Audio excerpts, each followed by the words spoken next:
Chers frères, mes chères sœurs, on continue toujours sur notre lancée concernant la purification de l'âme. On a parlé dans notre dernière intervention de l'importance de purifier son âme. On a également parlé de la première marche, la première marche d'escalier à emprunter pour pouvoir purifier son âme, qui est, je vous écoute, j'ai pas entendu, ad-du'a, le du'a, l'invocation. Également, on a parlé du Coran. Barakallahu fik. Très très très bien. Excellent. Et parmi les moyens de purifier son âme, il y a le fait de suivre les modèles qu'Allah tabaraka wa ta'ala nous a envoyés. Ittikhadhul uswa wal qudwa. Allah tabaraka wa ta'ala il nous dit laqad kana lakum fi rasulillah uswatun hasana. Allahu akbar. Allah subhanahu wa ta'ala il nous dit, mais s'il vous plaît, Allah barik fikum. Ce verset, je sais que vous l'avez entendu plus d'une fois, mais écoutez-le avec les oreilles de votre cœur. Allah il nous dit, Azza wa Jal, Allah il nous dit, vous avez dans le messager d'Allah un excellent modèle à suivre. Qui nous dit cela? Allah, notre créateur, celui qui connaît tous les humains, qui connaît l'état de leur cœur. Il nous dit que le meilleur exemple à suivre, c'est le messager d'Allah alayhi salatu wassalam. Et dans un verset, Allah subhanahu wa ta'ala, il dit, en parlant des prophètes, Ulaika alladhina hadallah fabihudahu muqtadih. Voilà ceux qu'Allah a guidés, suis donc leur guidé. Suis donc leur guidé. Donc nous, nos modèles à nous en tant que musulmans, c'est les prophètes. C'est les prophètes. Si toi, en tant que musulman, si toi, ma sœur, en tant que musulmane, tu as pris autre que Rasulullah comme guide, comme modèle, sache que tu fais fausse route. Et pour pouvoir atteindre l'objectif de la purification de l'âme, il te faut suivre le modèle qu'Allah tabaraka wa ta'ala nous a envoyé.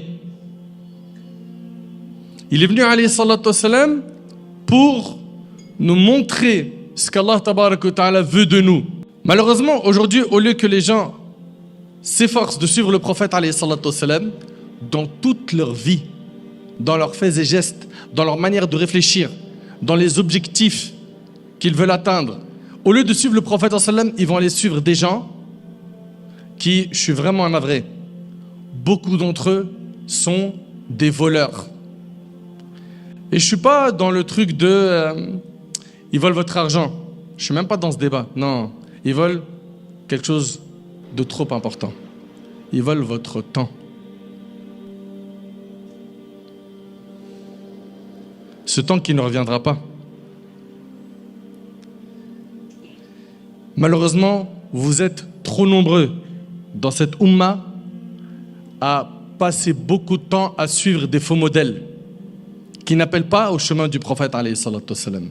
Au contraire, qui vont vous égarer ou vous mettre du brouillard sur le chemin du dîn. Et nous, on implore Allah tabaraka wa ta'ala de guider nos frères et nos sœurs qui se reconnaissent dans notre discours. Et on n'est pas là pour jeter des pierres sur qui que ce soit, mais simplement pour se dire, l'équipe, c'est un one-shot, l'affaire après la mort. C'est un one-shot, c'est-à-dire qu'il ne faut pas que tu te loupes. Tu n'as pas le droit à l'erreur. Et la seule chose qui te sera utile, c'est ce que tu as préparé comme hasanat, comme bonne action. Et pour ça, il faut que tu sois, et ça fait partie des qualités des pieux, de leurs caractéristiques, un avare, écoute bien, une pince dans ton temps. C'est-à-dire quoi? Tu ne donnes pas ton temps à n'importe qui. Ton temps, il est trop précieux. On nous dit, le temps, c'est l'argent. Non. Le temps, c'est notre capital. Le temps, c'est pas l'argent. Le temps, c'est le capital qui me permet de gagner le paradis d'Allah tabaraka wa ta'ala. C'est pour ça, Allah yahfadkum, comprenez que si on ne suit pas les bons modèles, on ne va pas atteindre l'objectif du paradis du tout, voire difficilement. Le prophète alayhi salatu wassalam est notre modèle. Et il a été envoyé, et parmi ses missions, de nous purifier. N'est-ce pas?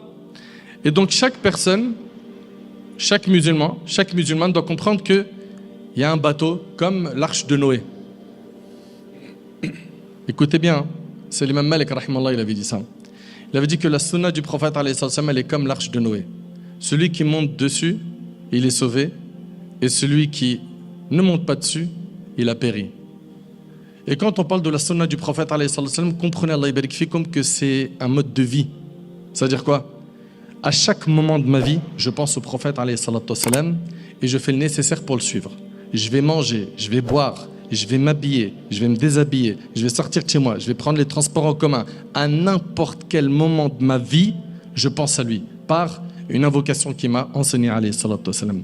Par un comportement qu'il a adopté. Quand il mange, quand il boit. À tout moment, vous verrez que notre bien-aimé, alayhi salam, il nous a laissé des enseignements. Et il n'a pas laissé quelque chose qui mène vers le paradis sans nous l'enseigner. Et il n'a pas laissé quelque chose qui mène à l'enfer sans nous mettre en garde contre celle-ci. Mais malheureusement, aujourd'hui, qu'est-ce qui attire les gens? Le faux brillant, cette dunya. Ou bien, ce qui va les attirer, c'est quoi? Ce qui va attirer aujourd'hui nos frères et nos sœurs, c'est ce qui brille le plus sur le net. Celui qui a un maximum de followers, d'abonnés, même s'il appelle à l'égarement. Malish, il a trop d'abonnés. Il faut que je le suis tous les jours. J'en parlais une fois, tu sais, à l'époque, Redouane, les gens, ils lisaient le journal, à l'époque. Surtout quand on rentrait dans le métro, il y avait le 20 minutes et tout. Tous les jours, ils consultaient les infos. Aujourd'hui, c'est plus les infos politiques ou ce qui se passe à l'échelle nationale. Non, c'est qu'est-ce que lui, il a posté sur le net, qu'est-ce qu'elle a posté. Et ça, c'est malheureux, c'est triste. Vous savez pourquoi? Parce que, wallahi al-azim, vous ne pouvez pas imaginer à quel point notre temps, il a énormément de valeur. Il a tellement de valeur qu'Allah subhanahu wa ta'ala a juré par le temps. Et Allah subhanahu wa ta'ala, quand il jure par quelque chose, c'est pour montrer son importance. Allah, il a dit wal asr par le temps. Il a dit wal fajr par l'aube. Il a dit wal layl par la nuit. Mais pourquoi Allah subhanahu wa ta'ala il jure par le temps? C'est pour montrer son importance. Le prophète dans Sahih al-Bukhari, il a dit ni'matan maghbounun fihima kathirun minan nas, as-sihha wal faragh. Il y a deux bienfaits qui ne sont pas appréciés à leur juste valeur, la santé et le temps libre. Combien sont nombreux aujourd'hui à perdre leur temps? Et regardez nos ancêtres, subhanallah, j'en parlais hier à la mosquée, nos ancêtres, un parmi les savants de la Ummah, écoutez bien, un parmi nos ancêtres, parmi les plus prédécesseurs, quand ils mangeaient, ils prenaient le pain, ils le mettaient dans l'eau, et une fois que, ça y est, le pain il s'est effrité, dans l'eau, qu'est-ce qu'ils faisaient? Ils buvaient tout ça. On lui disait, mais pourquoi tu fais ça? Il disait, parce que le temps de manger ce pain et de boire l'eau, c'est un temps qui me permet de réciter 50 versets. Moi, je ne peux pas perdre du temps. Ma'rouf al-Kourachi, rahimallah, il va chez le coiffeur. Et il arrive à sa moustache, et le cheikh, il est là, et Ma'rouf al-Kourachi, il est en train de faire du dhikr, subhanallah, alhamdulillah. Et il lui dit, Sakin Shafataïk, juste arrête avec ta bouche pour que je puisse m'occuper de ta moustache. Il lui dit, toi tu travailles, tu fais ton boulot, moi je fais le mien. Il n'y a pas de temps libre. Il n'y a pas. Et quand j'entends aujourd'hui qu'il y a des gens, quand ils regardent leur report de consommation de téléphone, qu'il y en a, ils passent des 3-4 heures, 7 heures par jour, et pas pour faire da'wah, pour se rapprocher d'Allah, pour faire plus de khair, mais malheureusement pour tuer ce qu'ils ont de plus cher, leur temps, mais c'est un gâchis. Il y a des gens, Yawm al-Qiyamah, qu'est-ce qu'ils vont souhaiter? Ils vont souhaiter simplement de revenir sur terre pour faire des bonnes actions. Il y a des gens au moment de la mort qui vont dire Rabbi rji'oun, Seigneur, fais-moi revenir sur terre. Ou d'autres qui vont dire Laoula akhartani ila ajalin qarib, si seulement tu pouvais m'accorder, ya Allah, un court délai. Pourquoi? Fa'asaddaq, je ferai l'aumône, wa akum minas salihin, je ferai partie des pieux. Il y a des gens le jour du jugement qui vont regretter, si seulement je pouvais faire marche arrière, si seulement je pouvais remonter le temps. C'est fini. Tu l'avais cette occasion, elle était là ta vie, tu l'avais entre tes mains. Tu as rempli ton temps par ce qui est un gâchis. Alors que subhanallah, avec une seule parole, tu peux remplir la balance de hasanat, tu peux la remplir de hasanat. Avec une seule parole, tu peux remplir la balance de hasanat en disant quoi? Le prophète sallallahu alayhi wa sallam, il a dit Alhamdulillah tamla'ul mizan. Alhamdulillah, ça remplit la balance de hasanat. Juste alhamdulillah. Imagine-toi quelqu'un qui fait beaucoup d'istighfar. Il demande beaucoup pardon à Allah. Imagine-toi quelqu'un qui prie sur le prophète sallallahu alayhi wa sallam. Allahumma salli wa sallam ala nabina Muhammad. Il a du temps libre, il l'investit, il est dans le métro. Mon frère Redouane et moi, on connaît un parmi les professeurs à la madrasa de Cheikh. Dans le métro, il a appris la moitié du Coran. C'est un de mes professeurs. Il a appris la moitié du Coran dans le métro. Il s'est dit, ça c'est un temps, voilà. Il y en a, ils vont au travail, il y en a, ils vont à l'école. Et donc, qu'est-ce qu'il y a dans le métro? Il y a des gens qui soit, voilà, ils tête en l'air, ok, ou soit ils scannent tout ce qui bouge et il te fait un bilan. Il arrive au boulot, il dit, c'est des ouf dans le métro. Hein. Déjà, ça schlingue. Surtout la ligne, et après il va te dire, il les connaît toutes par cœur. Hein. Après il va te dire, 2. Il y avait un gars, c'est un ouf, il avait une grosse guitare sur son dos avec un skateboard et sur son visage tatouage avec 20 piercings. Voilà, c'est ça. Ils font que de scanner ce qui se passe autour d'eux, ok, et de faire des rapports à leurs potes, à leurs collègues de travail, etc. Mais pourquoi tu t'occupes pas de ton âme? Ce temps libre-là, pourquoi tu l'utilises pas pour te rapprocher d'Allah? Vous avez tous, normalement, des smartphones et dedans, il y a des applications avec le Coran. Pourquoi tu lis pas le Coran? Pourquoi est-ce qu'on perd du temps? Pourquoi? Parce qu'on n'a pas devant nous le bon GPS, les bons modèles.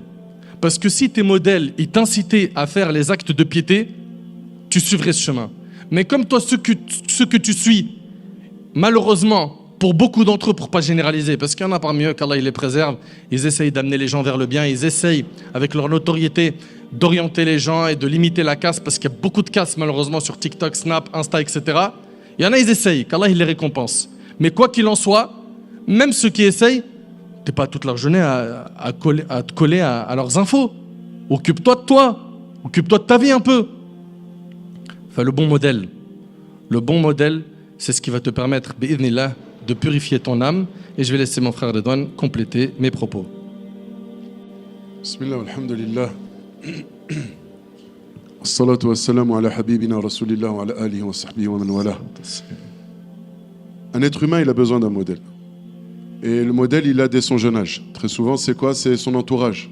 Ça a commencé par les parents, les frères et sœurs, le voisinage, les camarades de classe, les camarades au sport, etc. Bref, on est influencé, qu'on le veuille ou non.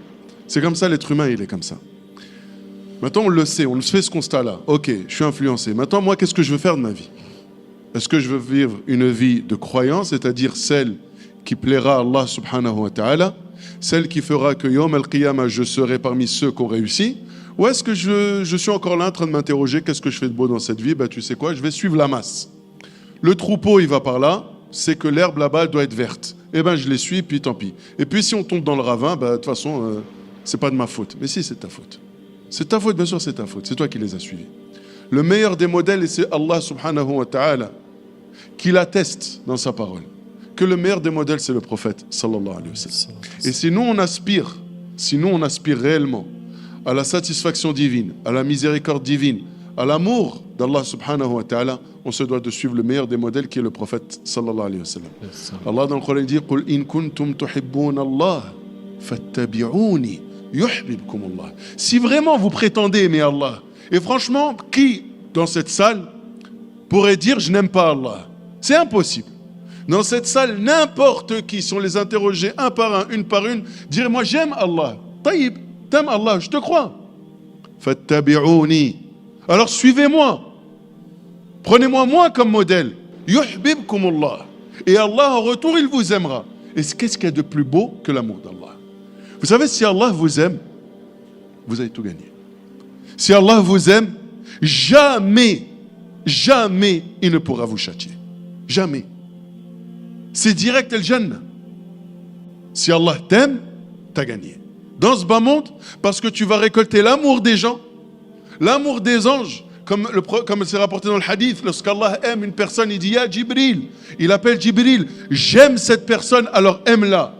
Jibril ordonne à tous les anges, Allah aime cette personne et je l'aime, aimez-la. Et ensuite, il y a quoi? Al-Qaboul, Allah il fait que cette personne, ensuite, elle est aimée, elle est appréciée, elle est respectée auprès des gens. Des fois, il y a des personnes, tu ne les connais pas. Juste, tu les regardes ou tu as échangé une ou deux fois, tu te dis, subhanallah, cette personne, elle dégage quelque chose de très positif. Dis-toi bien que c'est peut-être une personne qu'Allah aime. Et qu'il a fait que toutes les personnes qui la côtoient, subhanallah, elles s'attachent à lui. Tu veux qu'Allah t'aime? Tu veux gagner ce privilège de gagner l'amour d'Allah, du maître de l'univers? Suis le prophète, sallallahu alayhi wa sallam. Il est le modèle dans tout. Dans les actes d'adoration, sans aucun doute. On doit se baser sur ce qu'il a fait pour s'assurer que nos actes soient soit valable et accepté auprès d'Allah subhanahu wa ta'ala. Mais même dans son comportement, en tant qu'être humain, en tant qu'homme, en tant que père de famille, en tant qu'époux, en tant que chef d'armée, en tant que chef politique, en tant que responsable, en tant que tout. Alayhi salatu wassalam, il a été un exemple parfait dans tout. Au point où Allah subhanahu wa ta'ala a vanté cela du prophète sallallahu alayhi wa sallam. Wa innaka la'ala khuluqin azim. Allah s'adresse au prophète sallallahu alayhi wa sallam en disant, tu es certes doté d'un comportement, mais remarquable, irréprochable. Et nous, regardez, en tant que musulmans, franchement, des fois, franchement, on ne fait pas pitié. On est là encore à dire des gros mots, alors qu'on sait que c'est haram. On est là encore à espionner les gens, à voir ce qu'ils font, alors qu'on sait que c'est haram. On ne se dit pas à un moment, franchement, on est un peu contradictoire avec nous-mêmes. C'est pas on est bipolaire. On essaye par notre extérieur, de dégager une certaine piété, à travers notre tenue vestimentaire, à travers nos pratiques religieuses, etc. Mais intérieurement, c'est comme si on est en contradiction avec l'extérieur. Parce qu'on a de la haine envers les gens, on espionne les gens, on parle sur les gens, on peut escroquer les gens, les voler. Et aller encore plus loin, s'exposer et exposer les péchés devant tout le monde, sur Internet, etc. Il y a un problème, à un moment donné, on se demande si on n'est pas bipolaire. C'est qu'on aspire au bien, mais en même temps, on prend comme modèle tous ceux qui ne font pas le bien. Alors que le seul qui a à prendre comme modèle, aussi bien pour les hommes que pour les femmes, c'est le prophète Mohammed sallallahu alayhi wa sallam. Aussi bien dans son humilité, aussi bien dans sa générosité, aussi bien dans sa simplicité. Il était tellement accessible et facile à vivre, salawatu rabbi wa salamu alayhi. Il était facile à vivre. C'était pas quelqu'un de compliqué. C'était pas quelqu'un qui aimait les choses en grand. Au contraire, il aimait les choses simples. Il s'asseyait avec tout le monde. Il allait visiter les malades, peu importe qui ils étaient. Alayhi salatu wassalam. Et quand on s'aspire de ce genre de comportement, même en lisant sa biographie, wallah, ça apaise. Quand on étudie la biographie du prophète sallallahu alayhi wa sallam, on est apaisé. Parce qu'on sent qu'il y a une lueur d'espoir quelque part. Il y a un homme qui a vécu et qui était tellement bon. Et Allah nous dit, inspirez-vous de lui. C'est le meilleur moyen. Et on ne le fait pas, subhanallah. Certains disent dans le verset coranique alladhina amanu wa tatma'innu qulubuhum bi dhikrillah ala bi dhikrillah tatma'innul qulub. Certains disent que le dhikr ici c'est dirasatu siratin nabi sallallahu alayhi wa sallam.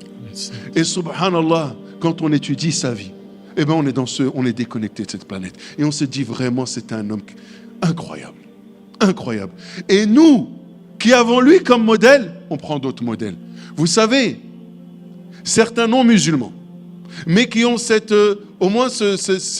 ils ont cette honnêteté intellectuelle. C'est-à-dire que quand ils ont pris la vie du prophète sallallahu alayhi wa sallam et qu'ils l'ont étudié avec une certaine honnêteté, sans être influencés par ce qu'on peut dire, ils n'ont pu trouver pour cet homme qu'admiration. Et alors qu'ils ne se sont pas convertis à l'islam. Et vous avez tous lu ces témoignages de ces personnes-là. Cet Américain qui a listé les 100 personnes qui ont été les plus influentes dans l'histoire de l'humanité. Il dit lui-même, avec tous les critères que j'ai sélectionnés, le prophète des Arabes ne pouvait être qu'en top 1. Numéro 1. Un non-musulman, il vient et il fait l'éloge de notre messager. Et nous, musulmans, notre messager, on l'a mis de côté. Qu'est-ce qu'on connaît de lui? Qu'est-ce qu'on connaît de lui? On va citer 2-3 enfants, après on ne sait plus. On va dire oui, il a eu plusieurs épouses. Est-ce que tu connais leur nom? Est-ce que tu connais leur histoire? Mais le prophète sallallahu alayhi wa sallam était quelqu'un d'exceptionnel. Wallahi, que si on devait passer notre temps qu'avec un livre, avec le Coran et avec la sira du prophète sallallahu alayhi wa sallam à étudier, ça occuperait tout notre temps. Et wallah, on en sortirait les meilleurs bi'idhnillahi tabaraka wa ta'ala. Et le prophète sallallahu alayhi wa sallam, c'est un modèle, vraiment un modèle. C'est pas un personnage qui a existé dans l'histoire, qui a fait son petit chemin, et ensuite il est parti, et puis c'est terminé. Non, Allah nous l'a envoyé comme modèle, pour que toute l'humanité s'en inspire et regarde. C'est-à-dire que moi, en tant qu'être humain, si je veux réussir, voilà mon modèle. Voilà mon modèle. Et en toute honnêteté, combien de fois on s'est posé la question, ou combien de fois on s'est dit, tiens, je vais voir, dans cette situation, comment aurait réagi le prophète, sallallahu alayhi wa sallam? Qu'est-ce qu'il aurait dit? Qu'est-ce qu'il aurait fait? Est-ce qu'on s'est déjà posé ces questions? Ou bien on se dit non, vas-y, moi je vais voir ce que disent les gens. Ouais, les gens ils vont dire que je suis un bouffon, j'ai peur, je ne vais pas lui répondre, etc. J'ai peur de ce que vont dire les gens. Mais regarde ce que le prophète Sam a fait. Combien de fois on l'a agressé verbalement, physiquement, etc. Et il leur a donné un sourire au retour. Et c'est pas parce qu'il était faible. Il avait le maître incontesté de l'univers avec lui. Il avait Djibril et l'ensemble des anges avec lui. Une invocation, cette personne, elle est terrassée.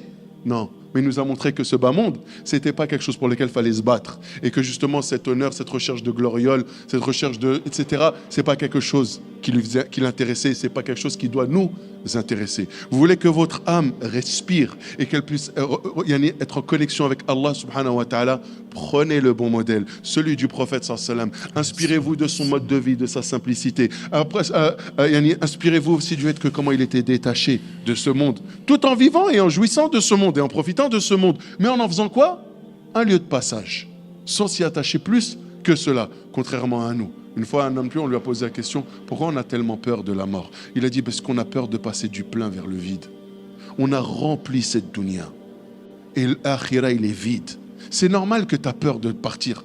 Alors que quand dans ce bas monde, tu lui as donné peu d'intérêt, ou l'intérêt qu'il méritait, mais de l'autre côté, tu as investi, tu es comme cette personne, parmi les personnes âgées, on a connu ça chez nos pères, nos grands-parents, et ils ont investi au bled, ils ont investi au bled. Ici, ils vivaient dans des HLM, dans des cités complètement, des très mauvaises cités, mal fréquentées, etc. Mais au bled, ils ont acheté le terrain, ils ont fait construire, la seule chose qu'ils attendaient, c'était quoi? La retraite. Une fois que la retraite était là, alhamdoulilah, je suis libéré, il retourne dans son bled, ça y est. Ben nous, le musulman, il doit être comme ça. Comme était le prophète sallallahu alayhi wa sallam. Mali walid dunya. Qu'ai-je à faire de ce bas monde? Mali walid dunya. Qu'ai-je à faire? Notre akhira, c'est là-bas notre vie. C'est là-bas notre éternité. C'est là-bas que tout se joue. Dans cette vie-là, on n'a pas fait certains choix. On n'a pas choisi d'être un homme ou une femme. On n'a pas choisi d'être blanc, d'être noir, d'être arabe, non arabe. On n'a pas choisi ça. Personne ne l'a choisi. Mais on accepte. Mais l'akhira, c'est toi qui choisis ta vie. C'est toi qui choisis ta vie. Tu veux savoir comment bien investir là-haut? Prends la bonne personne qui va t'aider à investir, qui est notre prophète Mohammed, sallallahu alayhi wa sallam. Barakallahu fik. Il y a quelque chose qui doit être dit, c'est que le danger des faux modèles, vous savez, c'est quoi? C'est qu'ils se retrouvent, alors 1, à tuer votre temps, 2, à vous amener à faire des péchés, à les banaliser, 3, à vous inciter à faire comme eux. Et c'est ce que les gens font. Donc là, déjà, il y a 2 dangers. Le premier, c'est pour cette personne qui s'est placée en tant que modèle, ok, et qui poste du haram. 1, toi, à chaque fois que quelqu'un va regarder ça, tu as des péchés. Et si tu ne te repens pas, quand tu seras dans ta tombe, ton compteur de péché continue à augmenter. 2, si quelqu'un te suit, toi qui prêches le haram, et fait comme toi, et il enseigne le haram, c'est un point de relais, ok, qui relaie ce que tu lui as proposé, ce que tu as initié sur le net, et ben, tu as tes péchés, plus les siens et ceux de toute la chaîne qui va suivre derrière. Moi, j'aimerais comprendre, mais pourquoi? Pourquoi il n'y a pas de taqwa Allah? Pourquoi il n'y a pas la piété? Pourquoi tu ne te contrôles pas, tu ne te maîtrises pas avant de poster et de te dire, est-ce que ça, le jour du jugement, ça va m'aider ou ça va me noyer? Mais parce qu'aujourd'hui, malheureusement, les gens, ils sont que dans la course au buzz. Qu'est-ce que la masse veut? On leur donne. Qu'est-ce qui marche le plus? Qu'est-ce qui fait le plus de bruit? On leur donne. Même si c'est du haram, ma'alish. À tous les prix, il faut qu'on buzz. Et la cote, elle doit rester là-haut. Mais cette cote-là, est-ce que tu as la même auprès de ton Seigneur? Et est-ce qu'elle augmente jour après jour auprès d'Allah? Ou est-ce que le plus important pour toi, c'est simplement ton image dans ce bas monde? Et c'est un message que j'adresse à tous ceux et celles qui, parmi nous, sont visibles sur le net. Et moi en premier. Moi en premier. Nader, l'objectif de sa da'wa, c'est pas que Nader soit en avant. Non. Nader, c'est un haut-parleur. C'est le message qui est en avant. Nader, il meurt, c'est pas grave. Le message, il est là. Il est en avant. Et il y aura d'autres personnes, Allah tabarak wa ta'ala les enverra pour continuer la da'wa, appeler Allah tabarak wa ta'ala.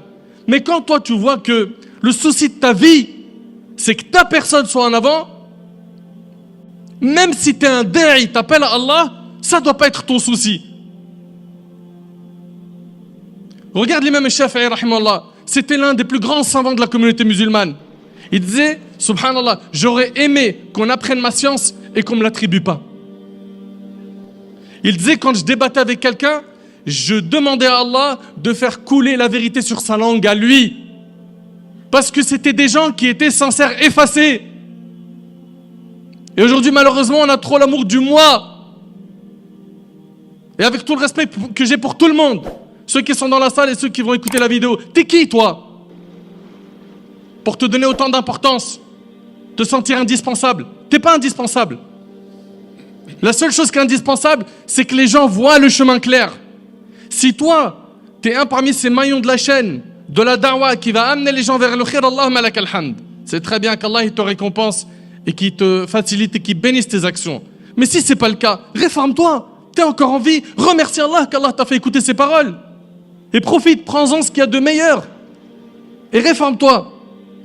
Donc toi qui veux te réformer et purifier ton âme, apprends à suivre les bons modèles. Également, il y a un point qui est hyper important. J'ai complété une chose. Fadal, vas-y. Je me permets de compléter une chose. Vous savez, aujourd'hui, on a un business qui se fait beaucoup sur Internet, etc., avec le coaching. Voilà. Bon, je vais t'apprendre qui tu es. Vous savez pourquoi, malheureusement, ce besoin existe aujourd'hui? C'est parce que les personnes sont perdues. Et c'est parce que justement, quand on leur a amené le chemin, quand on leur dit, vous savez, en tant qu'être humain, voilà, Allah nous a créés, notre but sur terre, c'est de lui obéir, de le représenter sur terre, d'amener la justice, etc., etc. On a un modèle, c'est Mohammed sallallahu alayhi wa sallam, et suivre justement tout ça, c'est ça l'objectif de ta vie. Et quand tu te donnes ça comme mission avec le seul but d'obtenir quelque chose, fil akhira, eh ben c'est ton âme, elle accepte. Mais quand justement tu sais pas c'est quoi le modèle de ta vie, en fait tu sais pas, ben, tu as besoin de quelqu'un qui te l'explique, sauf qu'il va pas te l'expliquer comme il faut. Il va t'apprendre que tout est en toi. Non, c'est toi et rien que toi. L'univers qui tourne autour de toi. Comme il disait, le moi, moi, moi. Et c'est vrai qu'aujourd'hui, on voit des personnes, même des gens qui disent musulmans, hein, et qui sont là en train de dire des choses, c'est limite du koufr. Pour pas dire ça a dépassé le koufr. Parce que pour dire que tout vient de moi, ben dans ces cas-là, que faisons-nous de la hawla wa la quwwata illa billah? Dans ces cas-là, cette formule-là, on la met de côté alors. Non? Vous connaissez tous cette formule. Que rien ne peut se faire, aucune force, aucune puissance, aucun changement ou quoi que ce soit ne peut se faire sans Allah. Et là, toi, tu as tout mis dans c'est toi, tout est une question de toi. Et on a vu malheureusement les dégâts que ça a fait. On a un modèle, il est offert gratuitement. C'est celui du prophète sallallahu alayhi wa sallam. Il ne va pas t'arnaquer. Il ne va pas dire raconte-moi tes problèmes et puis je vais tout faire pour que ça dure. Pour que plus ça dure, plus on se voit, plus tu payes. Un modèle gratuit. C'est Rasulullah sallallahu alayhi wa sallam. Et quand tu étudies sa vie, tu vois son modèle et tu as compris pourquoi tu es là, tu n'as plus besoin de plus personne. Tu as besoin de plus personne. Wallahu a'lam. Un deuxième point qui est très important après avoir parlé du bon modèle, toi qui cherches à purifier ton âme, tu vois ton cœur, il va falloir que tu le remplisses de foi, de iman billah. Pourquoi? Parce qu'on sait que dans la croyance des gens de la sunna et du consensus, la foi elle augmente par les bonnes actions et elle diminue par les péchés. N'est-ce pas? Maintenant, moi, j'aimerais que ce récipient qui est mon cœur soit brillant, au top, qui me pousse à faire le bien, sachant que ce cœur, c'est le roi du corps. Et les membres du corps sont ses soldats. Si le roi est bon, les soldats sont bons. Si le roi est mauvais, les soldats sont mauvais. Le prophète, alayhi salatu wassalam, il a dit dans le hadith, il a dit qu'il y a dans ce corps un morceau de chair. S'il est bon, tout le reste du corps est bon. Et s'il est mauvais, tout le reste du corps est mauvais. Ce morceau de chair, c'est le cœur. Ok? Donc toi qui veux à tout prix purifier ton cœur et tu sens que tu as alourdi ton cœur de péché, eh ben, le secret pour cheminer vers Allah subhanahu wa ta'ala et purifier ton âme et être quelqu'un de meilleur, c'est que ce récipient déjà tu le vides de son contenu néfaste et tu le remplis de ce qui est propre. Un récipient qui est hyper sale, d'accord? Quand je vous dis sale, mais sale à fond, tu mets de l'eau qui est pure dedans. Tu la laisses dedans. Qu'est-ce qui va se passer? Cette eau, elle va rester pure? Elle va rester propre? Cette eau, elle ne va pas rester propre.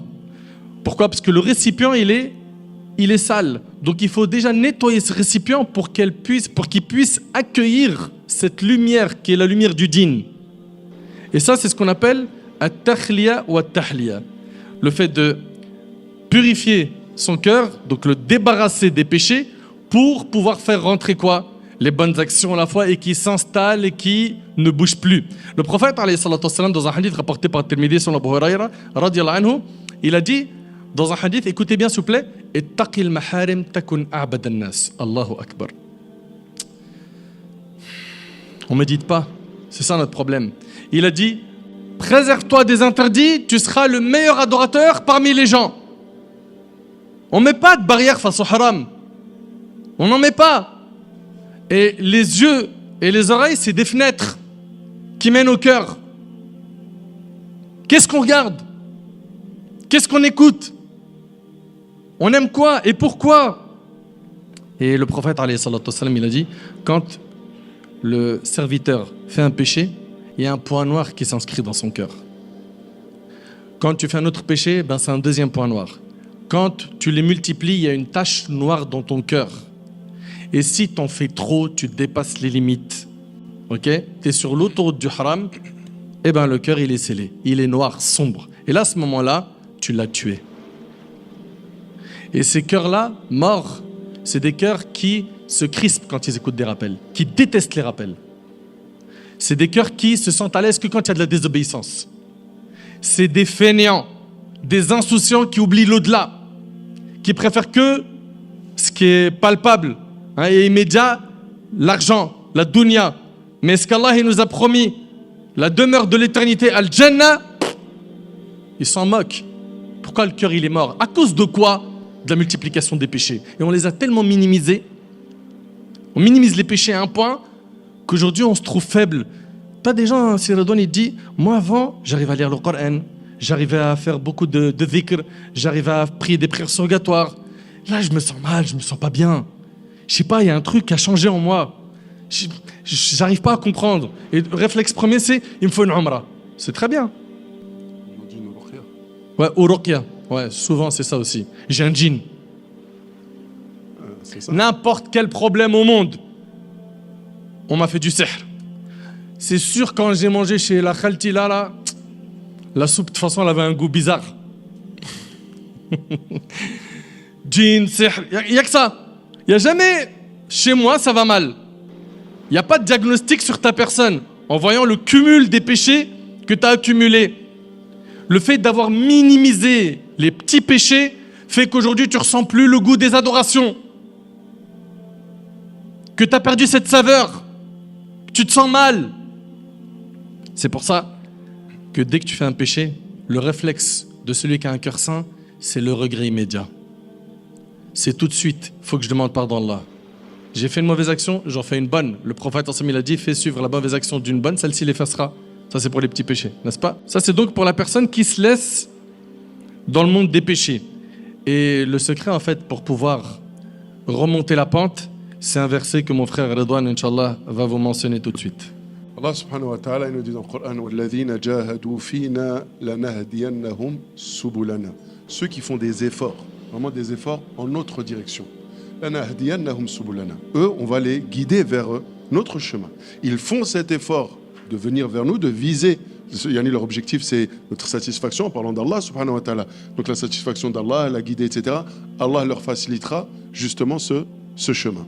Cette règle-là, tahliya qabla tahliya, c'est une règle qui est extrêmement importante. Une personne, quand elle décide, comme elle dit, de se remettre dans le din, très souvent, elle va se concentrer sur quoi? Je vais refaire la prière, c'est très bien. Il faut commencer par la prière, c'est très important. Il ne faut même jamais la lâcher. D'accord? Donc, elle va faire ces 5 prières obligatoires. Ensuite, tiens, j'ai entendu que c'était recommandé de jeûner lundi et jeudi. Je vais jeûner lundi et jeudi. C'est très très bien. Maintenant, je fais attention quand je vais aller à la mosquée au Jumu'ah, je donnerai dès que je peux. Voilà, chaque vendredi, moi, je donne quelque chose. Si j'ai pas, je donne même 1 euro, mais je garde. C'est très bien. Taïb. Mais c'était pas la bonne manière. C'était pas la bonne manière. Comme ça, vous vous dites, mais comment ça? Je vais multiplier le bien et tu dis que c'est pas le bon chemin? Non. Le bon chemin, c'est te concentrer sur tes actes obligatoires. Deuxième étape, tes défauts. Tu commences par tes péchés. Vaut mieux se débarrasser de ses péchés, d'accord? Parce qu'en se débarrassant de ses péchés, forcément on va attirer du bien, plutôt que rester dans les péchés continue à mentir, continue à tricher, continue à regarder le haram, continue à fréquenter un tel ou une telle, etc. Mais à côté, on se donne en bonne conscience, ouais, mais moi je vais à la mosquée. Moi, alhamdoulilah, je fais mes salats à l'heure, moi ceci, moi cela. Ça ne sera pas compatible. À un moment donné, ça ne va pas coller. Et c'est ce qui fait que certaines personnes, à un moment donné, elles se disent, mais je ne comprends pas. Je fais des efforts dans la religion. On me dit, il faut aller à la mosquée, je vais à la mosquée, j'essaie d'y aller à chaque prière. J'essaie de lire le Coran, mais je ne comprends pas, qu'est-ce qu'il y a? Tu as commencé par tes péchés ou pas? Non. Pourquoi? Ah, c'est dur. Oui, mais c'est où c'est dur. Là où ça fait mal, c'est là où tu vas réussir. C'est quand le remède, il est difficile à prendre, qu'Inch'Allah, derrière cela, il y a quoi? Il y a un espoir d'être guéri. Demandez à toutes ces personnes qui, malheureusement, sont éprouvées par certaines formes de cancer. Demandez-leur les thérapies qu'ils doivent suivre. C'est terrible. C'est vraiment terrible, ce qu'ils subissent. Mais pourquoi? Parce qu'ils ont derrière, ils gardent un espoir de quoi? De rémission, de guérison. Donc ils se disent, allez, on va patienter, c'est dur. C'est pas facile, la radiothérapie, la chimie, c'est pas facile. Mais Inch'Allah, bi'idhnillah, on va y arriver. Mais nous, pour les péchés, on ne veut pas faire cet effort. On ne veut pas. Je continue à mentir, mais je vais me donner une bonne conscience. Moi, je jeûne le lundi, jeudi. Vaut mieux que tu arrêtes de mentir. C'est beaucoup mieux pour toi que de te concentrer sur je vais faire des actes surérogatoires. Donc, si on veut réussir réellement, sincèrement, et on veut prendre cette démarche et y aller en douceur, parce que le but, c'est pas du jour au lendemain, allez, c'est bon, je vais monter 10 marches par 10 marches. Tu n'y arriveras pas. Si tu as la possibilité de monter qu'1 centimètre, monte 1 centimètre. Et t'inquiète pas, ceux qui ont monté 10 marches par 10 marches, un jour tu les rattraperas parce que tu les verras en train de descendre. Donc t'inquiète pas, va à ton rythme. Mais le rythme, c'est quoi? Et la priorité, c'est quoi? Les actes obligatoires. Et ensuite, on se débarrasse des grands péchés. Tous les grands péchés, on s'en éloigne. Et une fois qu'on a fait ça, eh ben vous allez voir, là, attirer le bien ou faire des actes de bien, ça va être beaucoup plus facile. Parce qu'on n'a plus ce frein-là. Ce cœur, il est plus étouffé par les péchés. Tout à l'heure, mon frère Nader a donné l'exemple d'un bol. Mais vous savez, il y a un autre exemple aussi qui est donné. Imaginez une main super sale. Pareil, hein. Personne n'a fait de la mécanique toute la journée. Et elle porte une super belle bague. Vous allez la trouver belle, la bague? Franchement, la main, elle gâche tout. La main, elle gâche tout. Comprenez? Donc, c'est-à-dire que si déjà tu es complètement pourri en toi-même et que tu essayes de te parer par certains aspects vestimentaires, d'apparence, pour montrer que moi, je suis quelqu'un de bien, mais au fond, tu n'es vraiment pas bon du tout, est-ce que tu comprends qu'à un moment donné, ça va tout gâcher? Voir un frère qui insulte, franchement, ça gâche tout. Voir une sœur en hijab qui est là en train de faire des posts vidéo où elle insulte, où elle danse, ou je ne sais quoi, ça gâche tout. Je suis désolé, ça gâche tout. Ça gâche tout.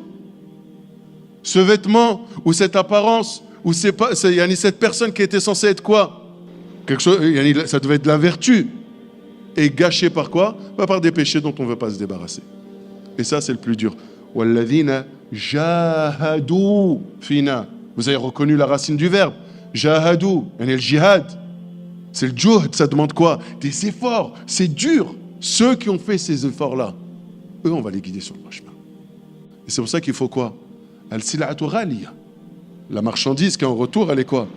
Elle a de la valeur. Tu as fait un effort de combien de temps? 30 ans finalement.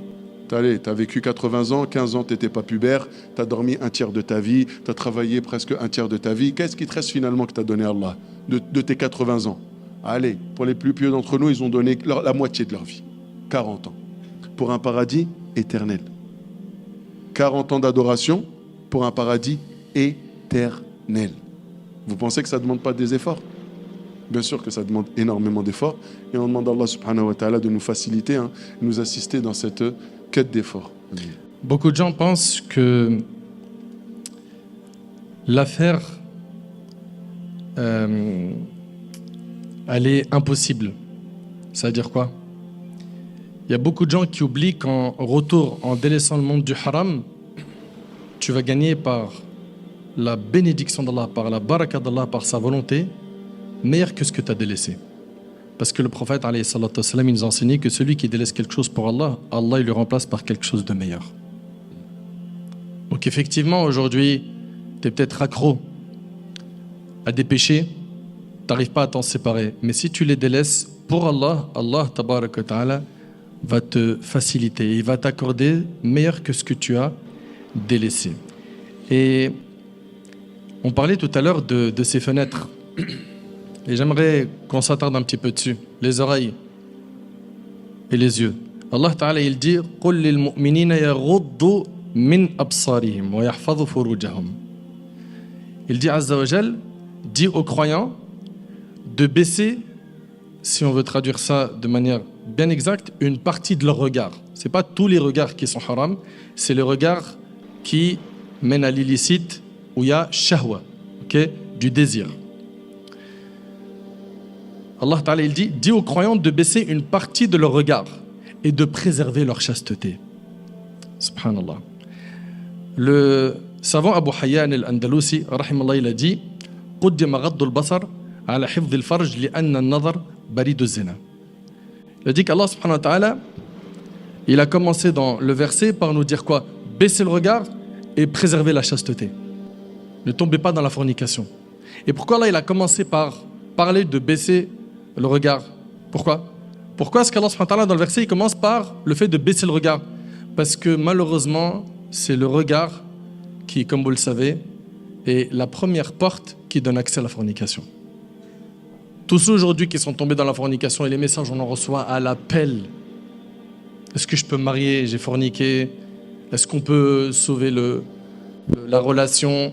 Je suis enceinte. Est-ce que je peux avorter? On entend des choses qui font mal aux oreilles, qui font mal au cœur. Ok? C'est pas ça le débat.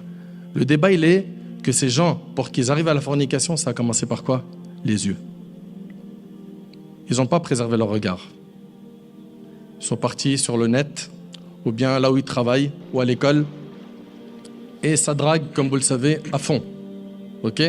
À l'époque, je dis ça parce que je sais qu'il y a des jeunes parmi vous d'une vingtaine d'années. Nous, quand on avait votre âge, à l'époque, c'était une galère pour qu'un gars il prenne le numéro de téléphone d'une fille qu'il ne connaît pas. Pour draguer, il fallait qu'il se lève tôt le matin. Pour certains cas, c'était pas facile. Là, aujourd'hui, ils ne se connaissent pas, ils s'arrêtent. En 30 secondes, il y a un snap d'échanger. Ça va trop vite. Il se peut que quelques heures après ou le soir même, ils sont en train de commettre zina. Wal'iyadu billah, qu'Allah nous en préserve. Et ça démarre par quoi? La flèche empoisonnée de Satan. Le regard. Et il faut bien comprendre que ce regard haram, c'est une flèche empoisonnée de Satan qui vise ton cœur. Si tu tues pas ton cœur, par cette flèche, au minimum, il le blesse. C'est pour ça, apprenez qu'Allah vous préserve à contrôler vos regards. Peu importe où vous vous trouvez. Dès lors qu'il y a un danger, et le danger vous le connaissez, vous savez très bien c'est quoi ce que tu n'as pas le droit de regarder en tant que musulman, ce que tu n'as pas le droit de regarder en tant que musulmane, que ce soit à la télé, dans la rue ou sur ton smartphone. Il y a des choses, tu n'as pas le droit de les regarder, c'est haram. Tu as des péchés. Mais le pire, c'est quoi? C'est quand le cœur il est blessé et que ça occupe tout ton esprit. Je pense plus qu'à elle. Il me la faut coûte que coûte. Je pense plus qu'à lui.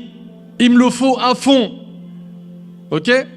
Alors, si ça reste juste des souhaits et qui ne sont pas manifestés par des comportements et des actes qui sont haram, invoque Allah, demande à Allah, ya Allah, si c'est bien pour moi, facilite-moi ce mariage avec cette sœur ou avec ce frère. Et fais les causes de manière licite en passant par des bouches à oreilles, etc. Mais si vous partez à l'aventure seul, venez pas après pleurer en disant « Wallah, j'aurais jamais de ma vie imaginé me salir autant, tomber aussi bas. » Et on entend quoi? Je pense pas qu'Allah va me pardonner. C'est trop grave ce que j'ai fait. C'est-à-dire non seulement Shaitan il les fait tomber dans le grand péché, mais il leur ouvre en plus la porte du désespoir. Il est en train de te dire c'est mort pour toi, il n'y a plus de rattrapage. Alors que aucun péché n'est plus grand que la miséricorde d'Allah. Allah il pardonne tout tant que tu demandes pardon de ton vivant. Que tu es sincère dans ton repentir. Enfin mes frères, mes sœurs, on veut tous et toutes avoir une âme apaisée, purifier notre âme, avoir un cœur saint. Parce que les cœurs sont de trois types. Il y a le cœur saint, vous l'avez compris, c'est un cœur qui est connecté au réseau de l'obéissance. Il y a le cœur mort, wal'iyadu billah, c'est un cœur, il est attiré que par le haram. Il ne s'apaise, il ne trouve la paix, la tranquillité et la joie que quand il fait des désobéissances. Et, traduction, il ne trouve la joie que quand il met Allah en colère. Vous réalisez? Et il y a le cœur malade. Il est entre les deux mondes. Donc si toi tu veux que ton cœur devienne brillant, il faut impérativement que tu fasses quoi? Que tu vides le contenu néfaste, que tu te bats. Et il y en a plein, ils étaient à fond dans la drogue. Wallah, j'en connais, des gens à fond dans la drogue, ils se sont battus, l'ont arrêté. À fond dans la fornication, ils se sont battus, l'ont arrêté. À fond dans les clips de rap, des chanteurs, des gens qui se sont repentis, même des producteurs. Et j'en ai rencontré, j'ai parlé avec plein de célébrités, des gens qui étaient très hauts dans le haram et qui m'ont dit, par exemple dans le milieu de la musique, qui m'ont dit « Wallah, notre religion, elle n'a rien à faire dans ce monde ». C'est pas mes paroles, hein. C'est des paroles de gens qui se sont repentis de ce monde. Le dîn, il n'est pas compatible avec ce monde. Mais on vit dans une schizophrénie où on accepte, on fait un forcing pour rendre ça islamique, ce monde néfaste. Ça rentre pas dedans. Débarrassons-nous donc de ces péchés rapidement et faites attention à la fornication, faites attention à ce que vous écoutez, faites attention à ce que vous touchez, faites attention, vos pieds, ils vous amènent vers quoi? Parce que c'est en se détachant de ces péchés que votre cœur il va respirer, que votre cœur va devenir lumineux et brillant. Et je laisse sur ce point mon frère Redouane rajouter l'idnillah. On a parlé là, mon frère Nader il a parlé là du regard. Et le regard, c'est vrai, quand on parle de fenêtre, j'espère que vous comprenez l'image qu'on veut donner ici. C'est comme, tout simplement, comme votre foyer. Si vous avez un beau pavillon, etc., ce que vous voulez, lorsque vous êtes absent ou comme ça, ou s'il y a des choses intérieures de valeur, vous condamnez tout. Le but, c'est quoi? C'est de ne pas laisser les fenêtres ouvertes. Et au risque de quoi? Qu'il y ait des voleurs ou quoi que ce soit. Nous, c'est pareil. Notre cœur, notre âme est exposée. Est exposée par quoi? Qu'est-ce qui fait que telle ou telle tentation, tel désir vient et touche mon âme? D'accord? C'est justement l'essence. L'essence, le regard. On a parlé aussi de l'ouïe. D'accord? Le fait de regarder des choses, l'être humain, il est comme ça. Dans son cerveau, après, c'est un rétroprojecteur. Tu ne peux pas ensuite venir et dire, comme les personnes, des fois, nous disent, je suis en prière, il y a des images qui me reviennent. Mais c'est normal, ces images, c'est toi qui les as vues. Ils ne sont pas venus comme ça. Tu ne les as pas imaginées. C'est à un moment donné, tu étais en train de regarder quelque chose qui n'était pas bien, d'accord? Qu'il ne fallait pas regarder. Et lorsque tu as voulu aller en prière, prier, tu t'es dit, c'est bon, je vais rentrer en connexion avec Allah, subhanahu wa ta'ala, ça y est, Shaitan, il va jouer. Et ton cerveau, c'est un rétroprojecteur. Tu vois tout. Tu as beau en train d'observer ton tapis, tu regardes autre chose. Mais pourquoi? C'est parce qu'à un moment donné, ces fenêtres-là, tu les as laissées ouvertes. Celle-là. Et il y a aussi celle-là, qui malheureusement fait des dégâts immenses. La langue. La langue. Vous savez, un jour, Mu'adh ibn Jabal, radiyallahu anhu ardah, il interroge le prophète sallam en lui demandant quelles sont les voies du bien. Et là, le prophète sallam va lui donner beaucoup de conseils. Il va lui recommander le jeûne, il va lui recommander sadaqa, il va lui recommander de se lever la nuit, de prier, etc., etc. Et là, Mu'adh ibn Jabal, alhamdoulilah, il est satisfait. Mais regardez, le prophète sallam, il ne se limite pas à ça. Et parce que le prophète sallam était quelqu'un d'extrêmement intelligent, sallallahu alayhi wa sallam. Il était un génie. Il lui dit quoi? Est-ce que tu ne veux pas que je t'indique ce qui te garantira que tous ces actes-là que tu vas faire, parce que ça va demander des efforts, te priver de nourriture, pendant des jours, tu vas jeûner, tu vas donner de tes biens, tu vas te lever la nuit, tu vas te priver de sommeil pour prier. Il dit, tu ne veux pas que je t'indique quelque chose qui te garantira que ces efforts, tu les retrouveras récompensés yawm al-qiyamah? Et là, il dit, bah là, ya Rasulallah, bien sûr que oui.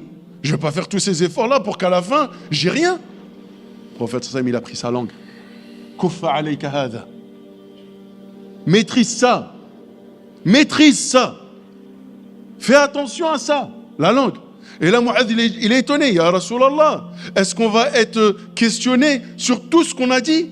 Et là, le prophète sallam dit, mais que ta mère te perde. Malheur à toi, ya Mu'adh. Mais est-ce que tu sais que la plupart de ceux qui seront traînés face contre terre et jetés en enfer, ce n'était que la récolte de ce que leurs langues ont semé? Les insultes, encore une fois. Aujourd'hui, c'est devenu normal, mais c'est pas normal. Wallahi, que même si 99,9% de la population insulte, nous, en tant que musulmans, on n'a pas le droit. Si 99,9% de la population boit de l'alcool, on va en boire? Mais non, jamais de la vie. Alors pourquoi pour ces propos-là, ce qui est les insultes, les injures, les propos orduriers, le fait de parler sur les gens, ça, on ne se tait pas. Alors qu'on sait que c'est haram. Haram. Donc ces portes-là, ces fenêtres, il faut les condamner. Ça demande un effort, se tenir, apprendre à se taire. Donc déjà, quand tu n'as rien à dire, dis rien. C'est pas haram de rester silencieux. Des fois, tu es avec quelqu'un, tu dis, mais tu parles pas. Excuse-moi, j'ai rien à dire. Le problème, c'est quoi? C'est qu'une communication en amène une autre.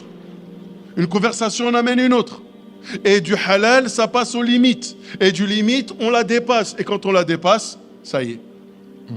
Au départ, on parlait de choses correctes. J'étais à la mosquée, machallah, je fais tarawih.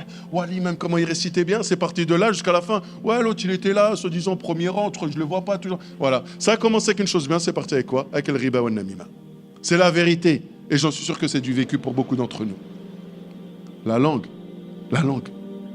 Aujourd'hui, et quand on dit la langue, aujourd'hui, une autre manière de s'exprimer, c'est quoi? C'est avec le bout des doigts. C'est exactement pareil. Hein. Ouais, je ne l'ai pas dit, je l'ai écrit. C'est comptabilisé. Ouais, non, mais ce sera plus malin. Il y a un ange, il est à côté, il ne connaît pas les blagues. L'ange qui est à côté, qui écrit, il ne connaît pas le sens de l'humour. Tout ce que vous dites, tout. Même lorsque vous levez, vous dites aïe. Il écrit, il a dit aïe. Non, mais c'est vrai, c'est la vérité. Ma yalfidhu min qawl illa ladayhi raqibun atid. Il ne profère pas, il ne prononce pas une parole sans qu'il y ait à côté un scribe qui est prêt à l'écrire. Il écrit tout. Et Yawm al-Qiyamah, Allah te jugera là-dessus. Bien sûr, il y a des choses qui ont été dites peut-être sur le ton de l'humour, ou quelqu'un qui s'est levé, qui s'est plaint parce qu'il avait mal au genou, ou quoi que ce soit. Mais bien sûr qu'il ne va pas être jugé là-dessus, ça, on en est conscient. Mais c'est pour vous dire quelle est la tâche de ces anges qui sont à côté et qui écrivent tout. Ils ne savent rien faire d'autre qu'écrire. Comme un greffier, il écrit tout dans un tribunal. Il écrit tout ce qu'il dit. Donc cette langue, Wallah, elle a fait des ravages. Combien de familles se sont divisées parce qu'un a parlé sur l'autre? Combien de personnes qui étaient très proches aujourd'hui ne se parlent plus. De la même famille, des frères et sœurs ne se parlent plus. Ouais, mais parce que l'autre fois, on m'a dit que tu avais dit ça sur moi. Mais pourquoi tu as parlé sur elle ou sur lui? Et ça, c'est ce qui fait quoi? Combien de personnes sont là, chez elles, elles ne sont pas bien, elles broient du noir. Ouais, mais pourquoi il m'a dit ça? Pourquoi elle m'a fait ci? Pourquoi elle m'a fait ça? Et s'il ne m'avait pas dit, mais s'il ne m'avait pas... Mais si tu t'étais tué dès le départ, eh ben, tu aurais l'esprit tranquille à cette heure-ci. Et wallahi, que tout ce qu'Allah subhanahu wa ta'ala nous a interdit dans le Coran, tout ce qu'il nous a interdit dans sa religion, wallahi, c'est pour qu'on soit heureux. C'est tout. Tu ne parles pas sur les gens, je vous jure, wallah, tu as la vie tranquille.